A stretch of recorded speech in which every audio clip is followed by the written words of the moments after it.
What's up, everybody? This is Jay Floyd, aka Big Bro, man. Thank you for joining me for another episode of the Big Bro Podcast. Listen, this one is a special one, man. I've been wanting to get back to doing interviews. I get a lot of great feedback when I do interviews, especially, with the style that I do them, where you get a chance to really see basically a person's entire life story. So I got a good one for y'all today. I want to be interviewing Crazy8 the Great, man. He's a dope MC out of Cleveland, Ohio, man. My man is holding it down.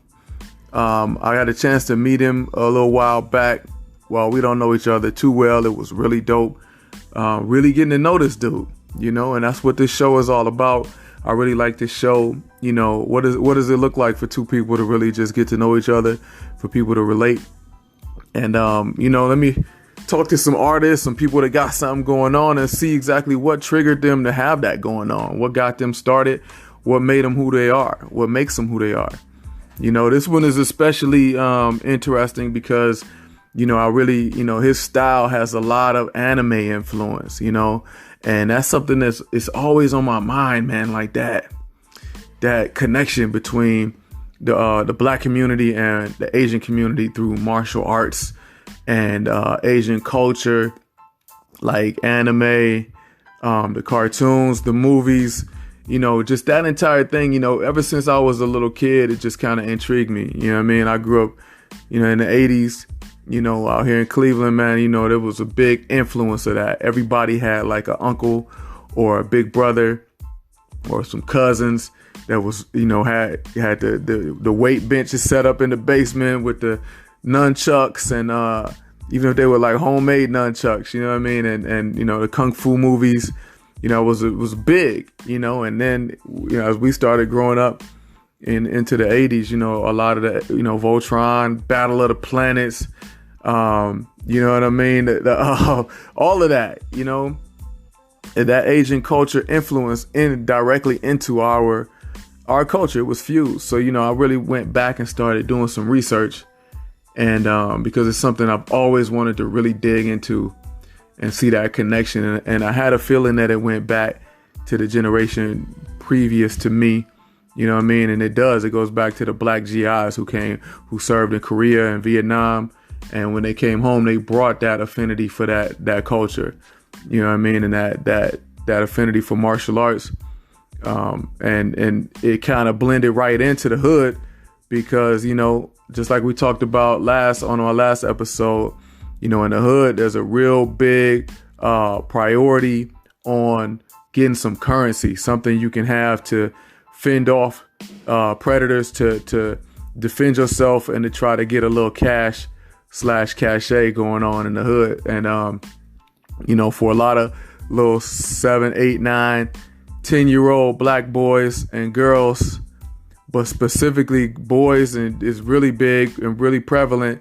It was, martial arts, getting into that, taking your shirt off, wearing some karate pants and some ninja shoes, and swinging some nunchucks and wanting, ninja stars. And so, I really wanted to touch on that. And because Crazy8 the Great, his style fuses, is to me is a perfect fusion of anime and Asian culture with hip hop culture, specifically, Midwestern hip hop culture, and he'll talk about his Midwestern influences.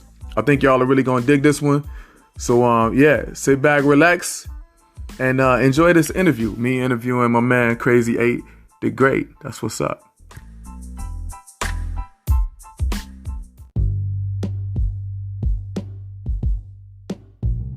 So, welcome to the Big Bro Podcast, man. This is another episode, and like I said on the intro, I have a great guest here with me today, my man Crazy8 the Great. What's going on, bro? How you living, man? I'm fantastic, man. I'm having fun again. I like that. I found that art always, it just hit different when you having fun doing it, man. It's just different, man. And the audience feels it, they'll get that, So I gotta say, man, I wanted to go do my homework. You know what I'm saying? I knew about you. I've met you. Right. But I wanted to go do my homework, so I went back and listened to your music, man, to really get into the vibe, man. And listen, I'm a fan, bro. Thank you, man. For real, man. You skilled, man. You have a sound, and you're confident in that sound, and I like that. It's extremely professional. It's extremely high quality. I mean, it is on par, if not superior, to a lot of what gets played and is mainstream out here. I mean, it's really high quality music, man, and I love that. You don't cut. Thank you. You don't cut those corners, man. Oh yeah, no, man. Like, you know how much flack we catch as up and coming / underground artists for not operating at the capacities that are that outside people would call our superiors, when that's not the truth. Yeah. So you have to be a student of everything, not just what's popping, but what soundscapes to incorporate that will give you the best quality that listeners want to hear. So shout out to us for doing the hard work that don't nobody give us credit for. That's dope, man. So I want to introduce the audience to a little bit of who you are, man. Okay. You know what I'm saying? So let's dig into Crazy8, man. Where were you born, man? Where you from? Born and raised Cleveland, Ohio. Cleveland, Ohio. Yeah, it's that's where the roots is. You know what I'm saying? Shout out to home. So we talking Crazy8 coming up. We talking 90s. We talking like this is you coming up in the 2000s. When you coming up here? I was born in '89, so I came up in the 90s. All right. So we got Crazy8 coming up in Cleveland, Ohio, man, the Midwest. A lot of people that may not know exactly what's going on in Cleveland, but Cleveland is a very unique place. You know what I'm saying? There's really nothing else like it. You can't really lump us with anybody. It's a very unique place. So kind of tell me, like, your family structure. Did you have, mom and dad in the house? What was it like, man? Mom and dad divorced when I was 2 years old. So I did the whole single mom lifestyle with visitation and weekend custody. Yeah. With pops and things like that.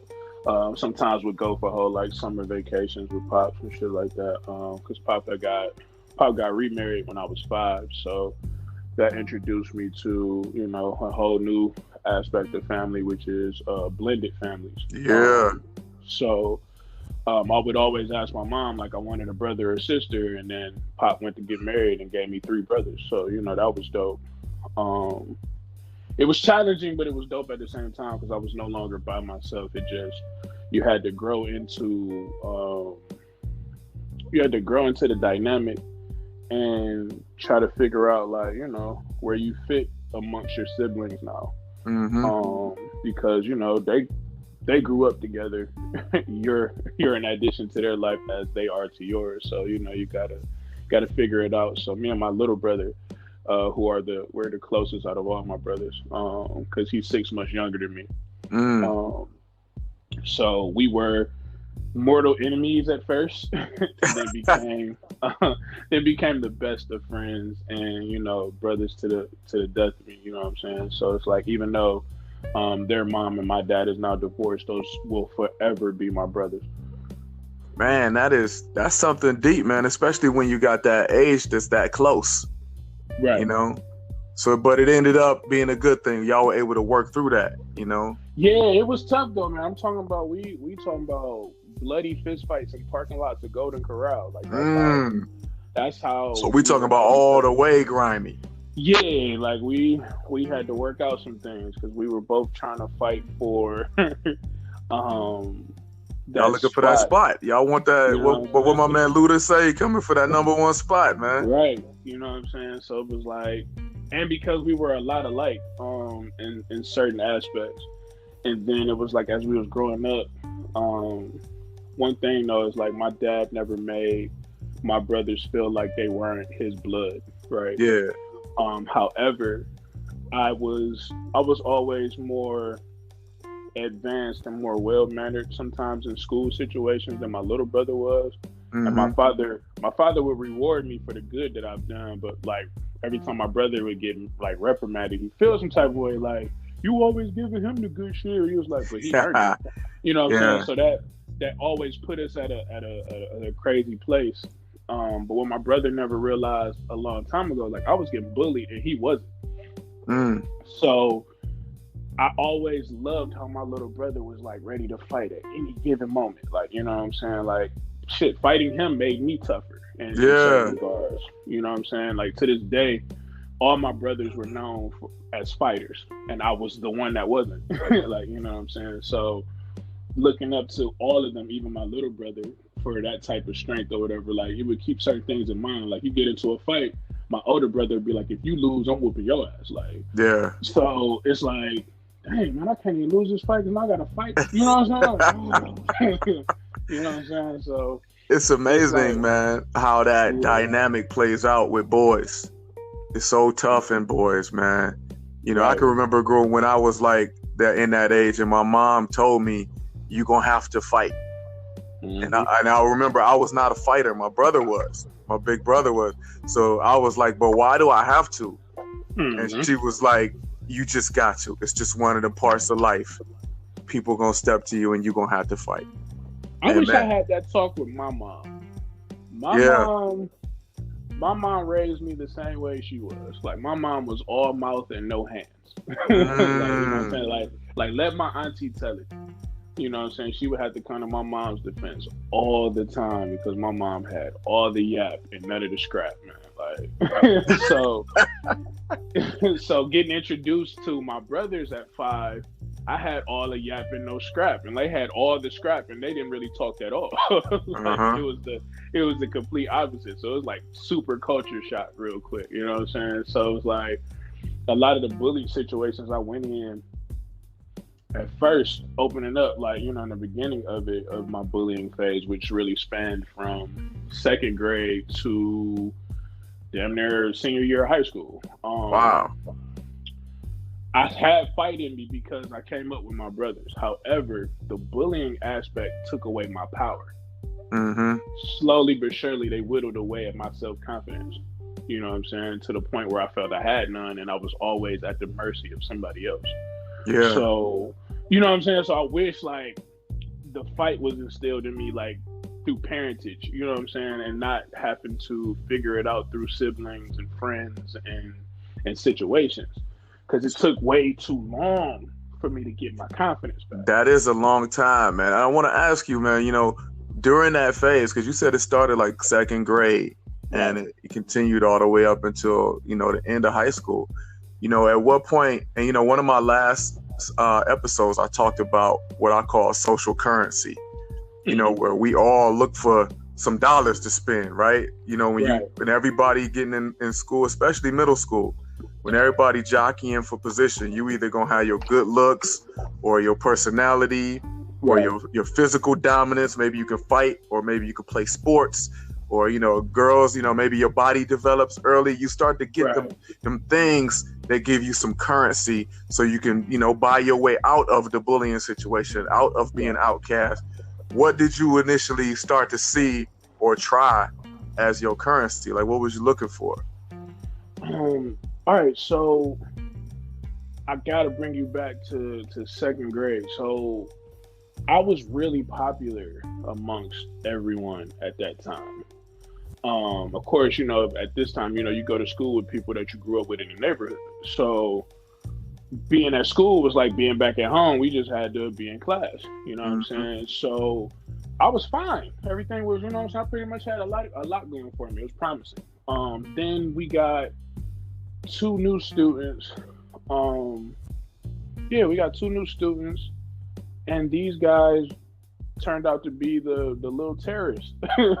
Like, So, and it's like they had an agenda. The moment that they walked in was like, who run this shit real quick?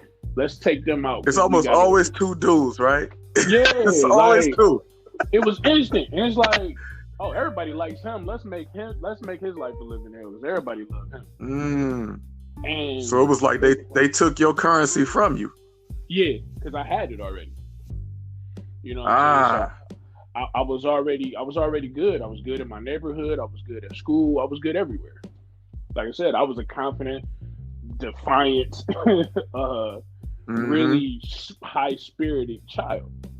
And they probably saw that and wanted it. Yeah, you know what I'm saying? So it was like, oh no, we can't have that.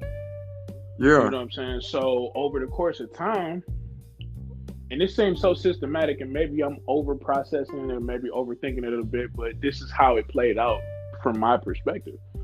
They systematically turned all my friends against me.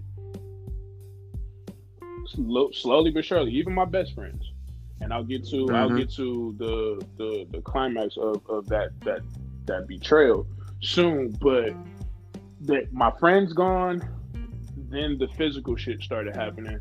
Well, actually, before the physical shit started happening, they started doing little things. Like I remember, my mom had just bought me this really cool sweater. We were still wearing school uniforms at this time. Well, actually, I don't even think that was implemented yet. But still, my mom bought me this sweater. I really liked it, and we went to gym. Came back from gym. My sweater was gone. Somebody tells me go check the boys' bathroom. The motherfucker is in the toilet, swimming in piss and water, Right. or right, taking my sneakers out. You know what I'm saying? Out my book bag and playing keep away with them shits until somebody makes them stop. Like little. So this is professional level hazing. Yeah, in second grade, man. Yikes. In second grade, and then the physical shit started happening. So where I was getting jumped, and what really starts to twist at you is that the friends that you thought you had are doing nothing to help you. And so now you look less as cool because you need help from friends at this point. Yeah. You know what I'm saying? So then I had a couple of really, really good best friends, and they did nothing. And then the guy that, like, you know what I'm saying, that was my your nemesis. Nah, my partner in crime, like the guy that's been by my side since kindergarten. I guess they get to him to a point where they like, if you don't do something to Miguel, then we gonna do it to you. It's about to be you too. Yeah. And so that's a classic pressure. Right. Man. That's political style. And basically, he almost stabs me to death. In second grade. From that moment, you know what I'm saying? Like, and then too, like, oh my God, like he had one of those smiles, right? You come into the schoolhouse, you see him, he got that big smile on his face with these big wide eyes. You know it's about to be a great day, right? He stabs me with that smile on his face. So wait a minute. Your best friend, your dude that's been ride or die for you, smiles in your face and stabs me. And then what did he stab you with? Like number two pencil. I actually watched him sharpen it. We were getting ready to go. So a second grader. Yeah, second grader. Sharpens enough. Like this is almost like some prison tales here, right? This is like in the bank. My man sharpens up a pencil and stabs you how many times? I want to count 4 or 5. I caught the last one, and it the lead snapped off and stuck into my hand. So that's what. So how did they? What was the impetus of this? Like, how did they fully influence him to go that far, go that violent? That's a mystery that I still will never know. Because like I said, however they got to him, it happened. They waited until we were getting ready to line up to go to the bathroom. So we go do that, make our bathroom trip. Me and him being the class clowns and the goof troops that we was in the back of the line. So the teacher and the teacher's aide, they go into the class because, I mean, we do this enough to where they know, like, nothing really is going to go down. Little do they know is that this was planned. So like, before we left to go to the bathroom, he's sharpening his pencil. I'm like, what are you doing? Like you holding up the line. Let's go. You know what I'm saying? So we get back from the back. We come back. We at the end of the line. The teachers go in. The line is coming in. He stops, like hard stops right in front of me. I'm like, bro, what are you doing? He turned around with this smile. So I'm sitting there like he about to go tell me a joke or some shit. And the joke was on me. You know what I'm saying? So he turns around, jabs me down there in the spleen a couple of times. Like, and before I could realize what's going on, I'm stabbed like 3 times. And So like this is in the abdomen, yeah, like real jailhouse shank style. yeah. So do you think, like, so this is in second grade, like, so where is everybody's mentality at this point? Like, do you think he had like the mind of a violent criminal, or was he just doing something and it just ended up being something that a violent criminal would do? I think that the fear of them doing the shit that he's seen them doing to me, gave him enough complacency to carry this out. But I don't think that he knew the extent of what the act was doing to me and how heinous it was in, you know what I'm saying, in retrospect.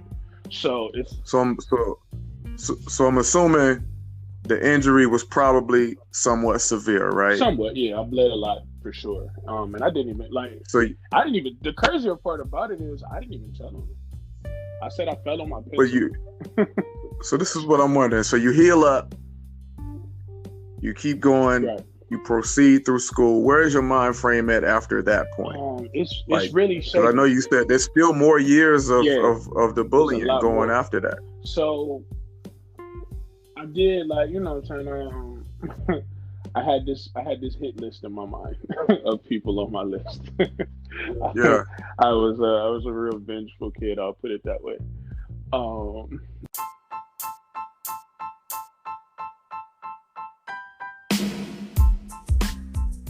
What's up, family? This is Jay Floyd, man, aka Big Bro, and thank y'all for listening to the Big Bro podcast, man. Listen, while you're here, I want to shout out the company that I've been doing some business with, man, Greenwood Dist. Man, Greenwood Dist is an apparel company, man. They specialize in graphic tees. Man, they got some really bold pro-black messages on their t-shirts, man, and they fit right along with my brand, because anybody who has seen me speak, who has seen me in public, who's seen me perform my music, they know that I like to have bold statements, man. I like to say it with my chest. You know what I'm saying? Greenwood Dist is really dope, man. Not only are they black owned, but they're also named after the Greenwood District in Tulsa, Oklahoma, man, and y'all, which is the place where Black Wall Street once stood, man. So you know I'm all about knowing my history and talking about history and making sure that we know it and we're educated about it. So go and check out Greenwood Dist, man. Check out their shirts. You would love to rock those right now, man. This summer, this fall, rock those. And matter of fact, for us listening, man, for anybody listening to this show, they said they will knock 10% off for you for a lifetime, man, if you use the promo code BIGBRO, BIGBRO, man. So go and check them out right now, man. And right now, let's get back to the show, man. And so did you act on any of that? I did. And I guess I felt justified at that point when I scratched some of these names off. But it also put me in like the state of like paranoia that started, like, you know what I'm saying? Like, it started to creep up and develop and fester over time. And then you would get to where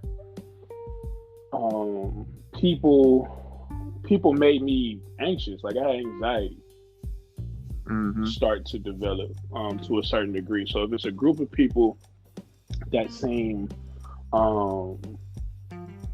don't know, like, I would get these aggressive vibes of people, and it would instantly put me in a state of paranoia, like I have to protect myself or something. And that shit is the worst. And then I would get into situations like let's fast forward to 6th grade.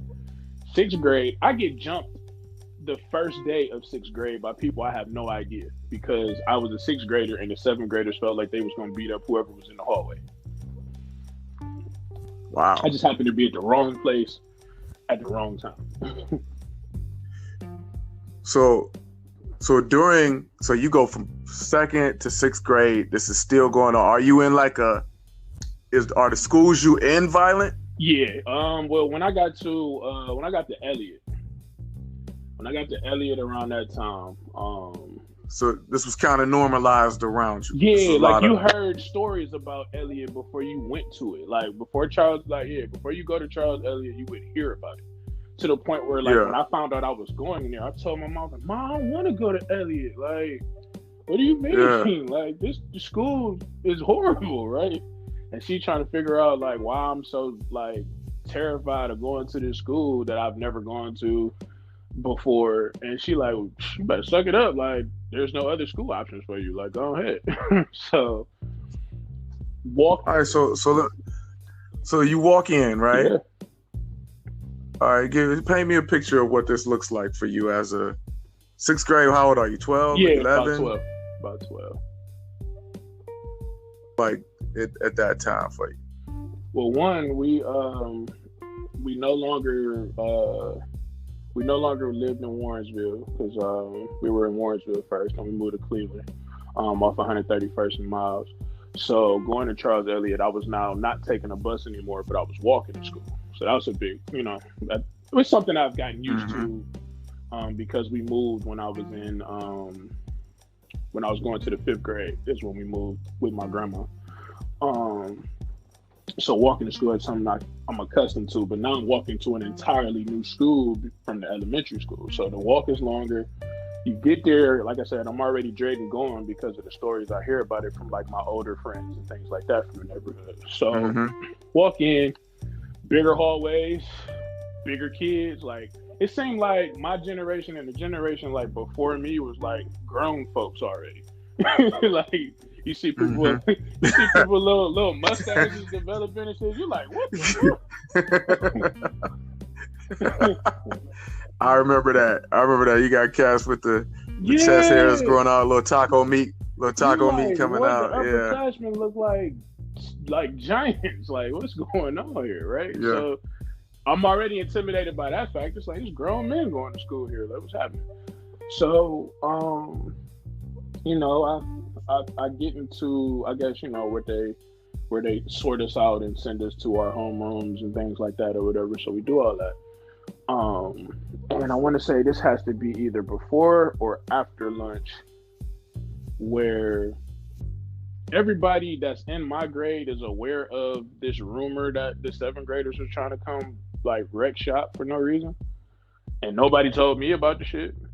So I'm in the hallway getting something or putting something up, and literally I get chased and then cornered by like 4 or 5 guys and get stomped out in the fucking hallway by the steps. Wow. And yeah, like it was wild, man. And then like my sixth grade homeroom teacher, Mr. Parks, who was a godsend as a teacher at the time, he kind of, I don't know if he saw potential or what his deal was, but he kind of fixated on me and helped propel me through a lot of the shit that I was going through. Like I was fortunate enough to have a teacher that did his job beyond what the curriculum says. Like, you know what I'm saying? Like he was fantastic, man. And I was one of the brightest in the class, and that's thanks to my grandmother. My grandmother is the reason why I was kind of ahead of my peers in school, from what she taught me at home. So I would get bullied on, but then they would try to be friends because I knew all the answers to the test. Hey, I wanted to ask you about that because, just in talking to you and in seeing your music and your content, it's obvious that you are a person who brings a certain level of intelligence to what they do, right? So if you were that way back then, at what point are you finding something to cling to that brings your confidence back? Did you feel like you had any of that between 6th grade and the end of high school? Yeah, well, approaching more toward the end of high school, I want to say my freshman year of high school, although I was around it, like hip hop, as far as my peers knowing it, kind of, was a thing in the neighborhood a little bit. But I didn't have enough confidence to like rap in front of my friends or nothing like that. They would have ciphers and shit at the crib, or we'd be on the porch and they'd be doing whatever. So the whole time I'm sitting there like, I could probably do that, but I never would, because I'm like, these niggas gonna laugh at me, like they gonna try to rank me. So what age is this? What age is this? The hip hop first hit? Well, my cousin is the reason why like I even know hip hop to the extent is like he introduced me to Eminem at like 8 years old. So like the influence was there. Like I've been listening to M for that long. And then of course, you know, your Jay-Z's and everybody else, Ludacris, like a lot of shit like that was going around. So, you know, hip hop is around and shit. I like it, but doing it was something entirely. So my friends, we had to be like, we had to be about 12. You know, 12-ish, 11, 12 when they like, you know, would be messing around and shit, and then maybe took it a little bit more serious. Well, they took it a little bit more serious to do it in front of people. Maybe like when we were like 13, 14. And so my freshman year of high school, I met this dude named Delonte, and he claimed to like, I'm a rapper. Like, that's the first time I've ever heard somebody be like, yo, I'm a rapper. And so, I'm like, oh, okay. So this is what I do. You know what I'm saying? Yeah. Like, this is what I do or whatever. So he always penning rhymes, and we became good friends. And so I started penning rhymes. I was always an honors writer in school, no matter what grade I was in. So writing and then like making shit rhyme and shit, like that was a new level of I don't know, like it just of enjoyment, being able to make these things rhyme. I think it's interesting to see how, you know, like you said, you were always a person with the pen. You know, even through all of that, you had the pen, you had the knowledge, but then you needed that spark, right? So you got all the flammable objects in there, and then you meet this dude named Delonte, and not necessarily him per se, but the way that he said, I'm a rapper. You know what I'm saying? For him to hold that, carry that, and show you what that looked like, probably just ignited something for you that brought a lot of elements that you already had together. And so then we would just like talk about beats that we liked of different songs and shit like that or whatever, and then we would write rhymes to them, like not necessarily even hearing the beat, but we would have a beat in mind. We would be writing, so we would collaborate whole songs and shit. And it got to the point where like classmates would want to read our raps and be like, "Oh, cool, man, that shit is dope," or whatever. And it's like they just reading them. We're not even rapping them out loud, because at that point, I still. So wait a minute, y'all got a whole new genre of lyric reading of him. Y'all selling lyric sheets up in this piece, man. So it's like classmates like, no, Miguel and Delonte, they on to something, right? So that was my first taste of being a rapper, quote unquote. So the next year, my life elevates a bit. Still not, I think Delonte ended up going to another school because he wasn't around as much in the next year, like 10th grade. So I was in my biology class, and at this time, like writing rhymes became like a part of my personal routine. So anytime I would think of rhymes and whatever, or I got a beat in mind, I would just write them down. So I'm in my biology class, and I'm passing out papers for the teacher or something like that. So I come across this dude named Dre, and which is super ironic that M is my favorite rapper. And yeah, so anyway, I'll come back to it. So I go to Dre's desk. Oh, well, at this time, I think we were sitting at tables. We weren't even in individual desks. So along his table, he was kind of like the only person there. So I'm passing him his sheet, but I see him writing something that looked like how I wrote my lyrics at the time, like with the title at the top of the page and shit like that or whatever. So it caught my eye. So I'm like, yo, what you doing, man? He like, oh, I'm just writing this song or whatever, right? So I was like, yo, I do that too. And he goes, man, get the fuck out of here, right? Because I'm still nerdy me. Like, you know what I'm saying? Nobody expects the guy. They didn't match the image with that. So he like, nah. I'm like, nah, for real. So I go to my book bag, pull out this Spider-Man folder full of rhymes, right? And I have him read a couple, and he like, hey, this lightweight, all right. Okay. So, you know, I had this hustle in the 10th grade where I would type up people's pages and reports and stuff like that or whatever for money so I could buy albums and shit like that. So at that year, Eminem's Encore album was coming out. I didn't have the money to buy it, so I did Dre's class report or whatever, typed it up. And so the exchange was, you know, I do this for you, you cop the M album for me, we'll call it square. He comes to the crib to pick up his paper, and he give me a bootleg copy of the M album. Now, I wasn't heavy into like bootlegging and shit like that or whatever at the time. So I'm looking for the actual physical M album. I'm like, what the fuck is this? Like, this ain't a part of the deal. Like, you know what I'm saying? But I got it anyways, you know, so I'm just happy to have the new M. And basically, we ended up playing like Halo 2 up at my room and shit. I whoop his ass real bad to the point where he don't want to like play no more. And then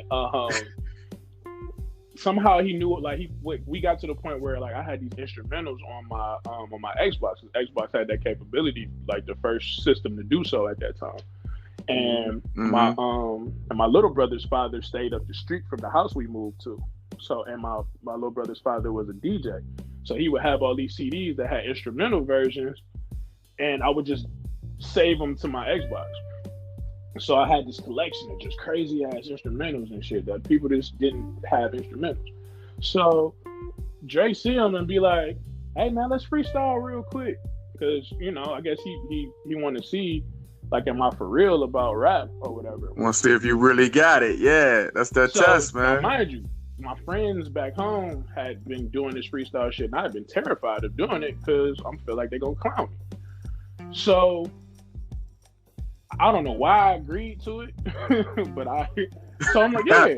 The pressure was on, man. So I agreed to it, like, all right, fuck it, like let's do it. And we get to freestyling back and forth, and he like cut me off, like, yo, I ain't even gonna hold you. You like rap better than me. I'm like, man, shut up, man. You ain't got to pump me up, man. Like, you know what I'm saying? Like, quit playing. Like, no, I'm serious. He was like, yo, I got a rap group. You want to be a part of my rap group? I'm like, well, shit, I ain't really got that many friends. Sure, let's go do it. You know what I'm saying? So I ended up a part of this rap group. That's real. I ended up a part of this rap group and reconnecting with a friend of mine from preschool. Like, I didn't even know he rapped. Like, I was like, why does... So rap is like... Rap is your currency right now, right? So you spending it. You buying your way back into some friendships, getting more friends. That's your currency. Right. And it just, over time, like, I was heralded as the best rapper out of the group. So these dudes would use me as a nuclear deterrent against any problems we had with other rap crews. And shit like that. It's like, oh, we got crazy. Like, you don't want no problems. Like, you know what I'm saying? Like, it was like really boosting my ego and bravado and things like that, because like people are depending on me now to end everything if it gets that bad. And you know, in hip hop history, man, that's so dope that you said that, because that is one of the ways that real sharp talent gets catapulted, right?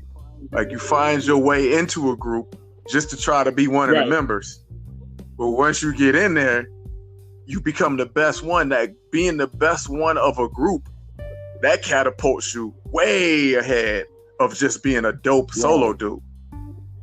Yeah, so that's really dope, man. So tell me this, man. I was listening to your music, and I'm looking at the new album you got coming out, Animated. And man, there's a ton of anime influence on there, man. For sure.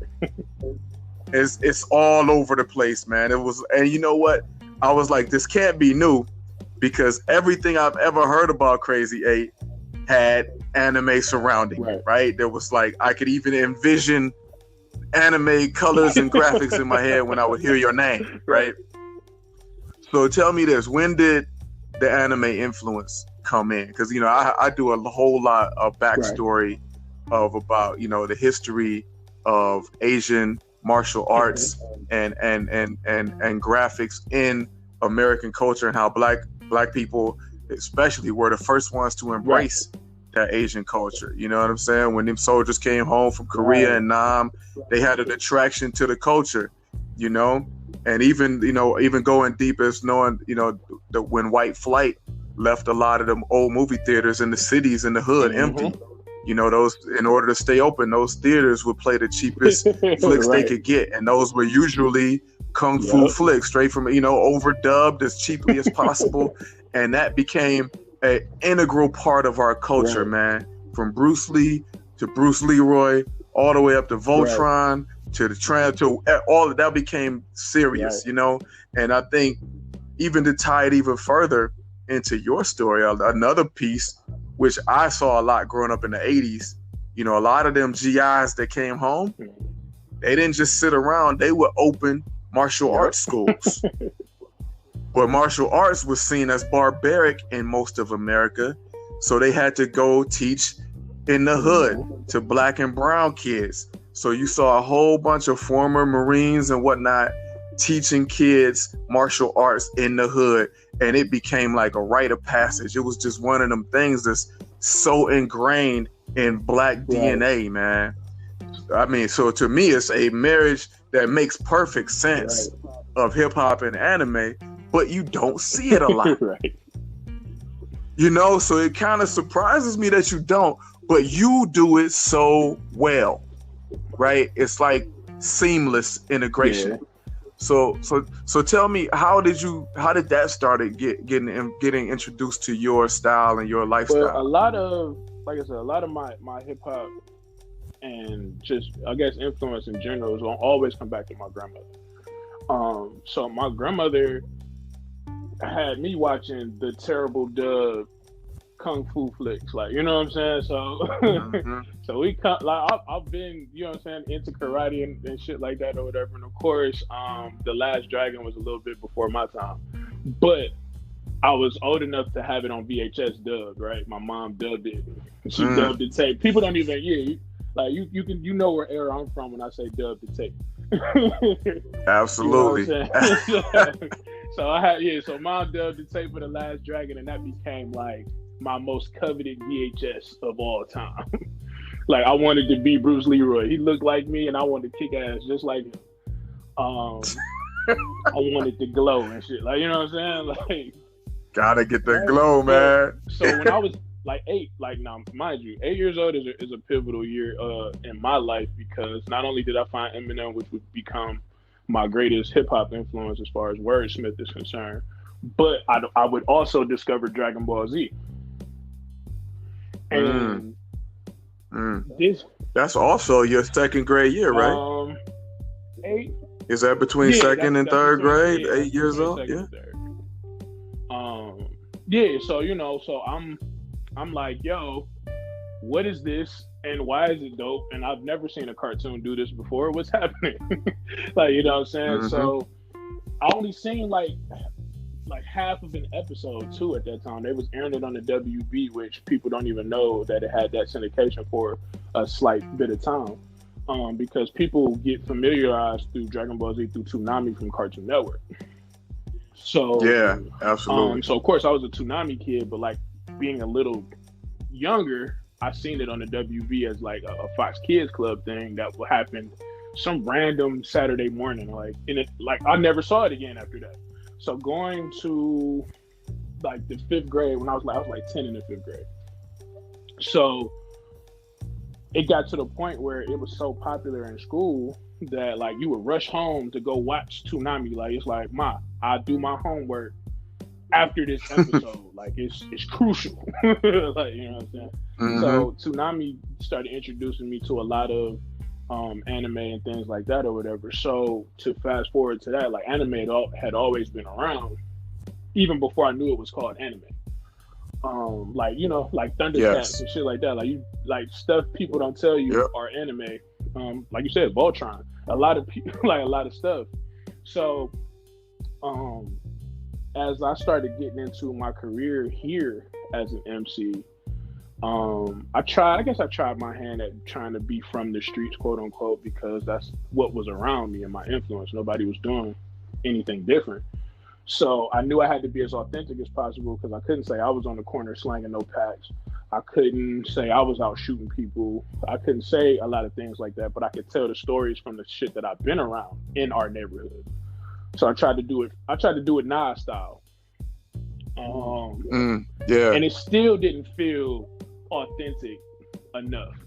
And then like I got this the way with words and my aggression when it comes to certain things, and people always trying to compare me to M and things like that early on, that I still couldn't really find, find my goal. So as we go on, I get known for, like, everybody, want to go to the hip hop shows and the showcases and stuff. Everybody want to come dripped out and whatever the latest trend was, and I would be there with a superhero graphic tee from Walmart and some rock jeans. You know what I'm saying? And I would have a superhero shirt for every occasion, every time. So then, like, it started catching on. People calling me T-shirt King because my collection was so crazy. Yeah. And then I guess I get the inkling to where it's like, I can incorporate that in the raps though, right? I could probably make that cool. So I would do that a little bit more each time. Each year it would be a little bit more. And then I ended up with my first record deal when I was 19. I got signed to a local label, Visible Lyrics. And they kind of let me do more in that realm, to where it's like, all right, embrace being a nerd. Okay. You know what I'm saying? So then I, like, in 2011, I ended up creating the most popular lame brand, which is the smiley face logo that everybody sees. That concept of being popular and lame at the same time pretty fit my life. So I came up with the logo when BlackBerry was hot. So I had a BlackBerry, and it was these two little emojis. One was a cool face with sunglasses, one was a nerdy face, and I was like, you know what, that is so me. so I ended up putting both. I merged both smiley faces together, and the most popular lame became this mantra, because yes, I was a lame in school, but everybody knew me for it. By definition, that still made me popular. You know what I'm saying? So it's like, I'm the most popular lame, you know what I'm saying? And then I got into hip hop, and I still felt the same way, because niggas knew I could rap, but they still wouldn't include me in what they had going on. So therefore, I'm still a lame, but everybody know I can rap. They're just not really giving me a shot. I'm still the most popular lame. So yeah, and I could see that you was on that journey to start figuring out who you really are. You know what I mean? Letting your music, and what, like we talked about at the beginning, you said right now you at a point where the music is fun. And I think that's because you really settling into just spitting who you are. When you go to write something, you go to say, when you saying exactly who you are, it come out different. It really do. Your conviction, everything just snap a little different, man. Yeah. So I think that's really dope, man. I want to talk about this album, because I know you got the animated album. It's coming out this month, right? This is August. Actually, man. It's coming up this coming Saturday. This coming Saturday. Listen, there was a big build up, man. I got to give you props. Me being the hip hop head that I am, and having seen a lot of independent art over the last 20 to 25 years, I respect your hustle. I love the grind. I like your promotion style, the way you marketed it. I think, man. And so tell me, give me the elevator pitch, man. Tell me, what is this animated album all about, man? So I finally answered the question of, what does my life look and sound like if it were an anime? Yeah, if I had to do, the 60-second pitch, there it is. Like, that's the punchline. Because everything that I've been doing in my career, my very last mixtape to now, I've been cultivating this story of becoming a hero. And I embody the hero so much because there are so many people like me that need saving, that need a voice, that need representation. Let's put it that way. There are so many people like me that need representation because they don't have the strength, the power, or the voice to represent themselves yet. My goal is, through my music, is to be that representation until they feel strong enough to represent themselves, and then represent other people like them and keep the lineage going. So I like that. So you are that voice that you needed when right. you were younger. I So love you that. know what I'm saying. That's So dope. with this album, I tell my life story in various scenarios. This is a concept album, so you do press play, and you should only have to press play. You shouldn't have to skip shit. So there are 8 tracks on Mhm. the album, and that's all pun intended. So the numerology of everything is animated, spelled with an 8 by Crazy8. Is released on the 8th day of the 8th month. That's all meticulous planning because that's how my brain works. I can dig it, Which man. Now look, one of the things I gotta get you to do okay, really quick, man. You know, one of the segments that I do, so some of my episodes, like one a couple of weeks ago, I broke down the full lyrics to yeah, Black Star featuring Common, Respiration. I'm real big into breaking down lyrics because I think one of the most slept on aspects of hip hop is no matter what subgenre of hip right. hop you into, there's some lyrics that can be uncovered that really got a lot of truth and a lot of Oh yeah, power in sure. them, right? So for you, man, especially for this animated album, give me a bar, man. What's your favorite bar? What bar jumps out at you? Damn. And tell me what you meant by it, man. This is probably like the toughest question ever. Like the album is layered in various ways. There's the surface level. There's there's the musicality of it. But like since each song is sampled from a particular anime, um, Mm. I parallel my life to the characters in said anime, but then I also make it, like I said, there's a surface level to where if you never watched the anime, you would get it too.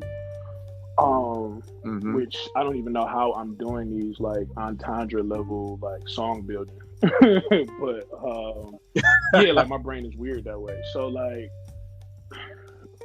the thing about the album, not to be long winded though, is like I didn't do bars in my traditional sense, like when people hear me freestyle and stuff like that. Like I didn't do them. There's only 2 songs that's really bar heavy like that. Everything Mm-hmm. else is literally storytelling. Layered storytelling is what I'll call it. So to try to choose a bar out of at random, sheesh. What was your favorite one? Like when you were writing or when you went to record? I've been an MC Right, for a long time. I know sometimes it's not even the ones that everybody else likes right. the best. But sometimes, you know what I'm saying? You always got like that one little piece where it was like, man, I couldn't wait to spit that one. Soon as I wrote that, I was feeling that because of whatever Yeah, reason. You so know what I I guess mean? off the top of the dome, I picked a section of the lead single Ultra Instinct that I think people gloss over a bit. Um, where the line is dream by any means if you occupy the space. Picture Martin King and Malcolm in the middle of a spaceship. And Mm. I feel like people gloss over it because of, like I said, it's so much to it in that quick of a second. It's like you probably wouldn't process it like that. But basically, dream. Martin Luther King had a dream. By any means, Malcolm, if you occupy the space.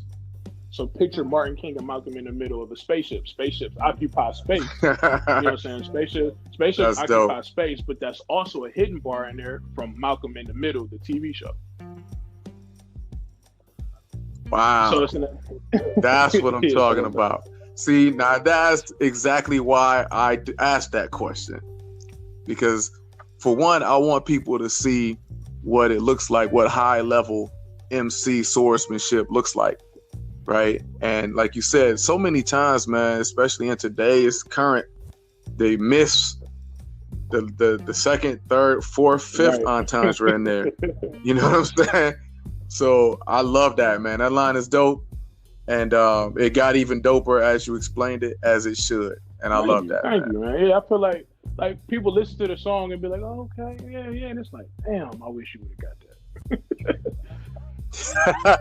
And see, that's exactly why I think we need to start normalizing let's break it down a little bit, and let me show you exactly what I said. And I think more people, even casual fans, will understand the levels. Yeah, because I even feel like at some point, like the Genius lyric breakdown videos that they be doing with artists, I feel like they still drop the ball. They do. They're focusing on stuff that really don't need thought when you hear it.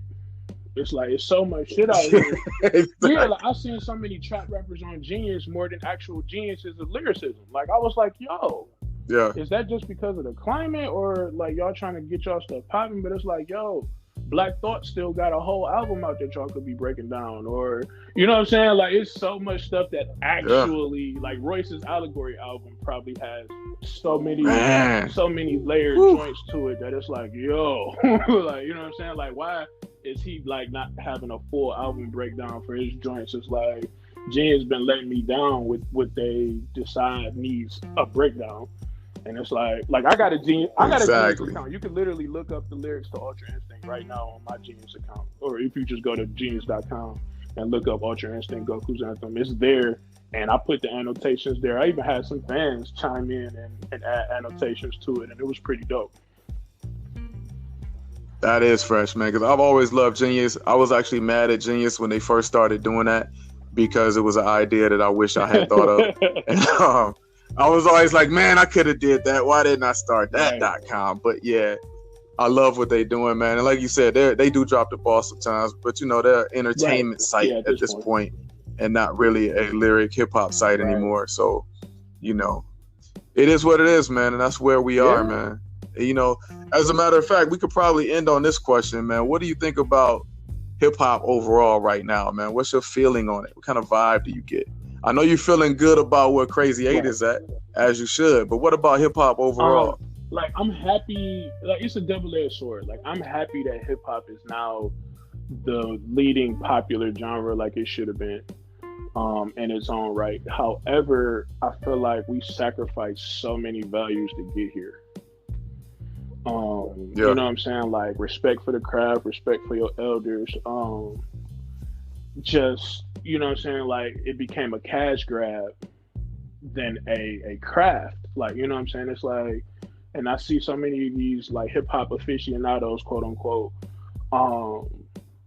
champion some of these guys who clearly aren't about what the culture is for. And it's like, you know what I'm saying? Like, and not even to just throw names out there and no shit like that, but I've seen some of these guys on these, you know, these shows like Everyday Struggle and different things like that or whatever, like, oh, but you know, such and such really could rap and this is that. He just doing this because, you know, that's where the fan base is. Like, you're okay with that? Like, what's going on? Like, I feel like that's the problem. Yeah. Like, you know what I'm saying? Like, hold everybody to the same standard, rather they can really rap or they can't. Like, the goal should always be the culture to a degree of that essence should still always be there, no matter where hip hop transcends to. Those building blocks of, you know what I'm saying, graffiti and dance and MC and DJ should still be there in some form of fashion. Yeah, I think that's a great way to put it, man. Great way to put it. Well, look, man, I appreciate you, bruh. I couldn't wait to have you on, man. I'm glad we were able to arrange this before your album date so we can get it out there. People can be listening to your life and understand who you are. I think is you know, animated album and you presenting your life in that way in these stories. I think it's really cathartic, man. It's really you coming back full circle and, you know, really avenging a lot of that stuff that happened to you in life. And like you said, being that voice for other people that's going through that, man, I think that's dope, man, because that's really what life is all about. You know, as an adult, when you grow up and you got a gift, you use it, you know, especially to go back and help people that was like you when you were younger. Yeah, man. That's what I'm here for, man. I really, like, let's do a part 2 of this after the album comes out. Like, with the way that you do interviews and questions and things, I'd love to break down the music with you in a part 2 for the fans. Absolutely, you know, man. Let's do it that way. I love that, man. Let's do it. All right, man. So let's link, man, and you stay up. And hey, much love and much success to you on the release. and we will get back together and go over All more, right, man. cool. Thanks for having me, bro. I appreciate you. All right, you be easy, man.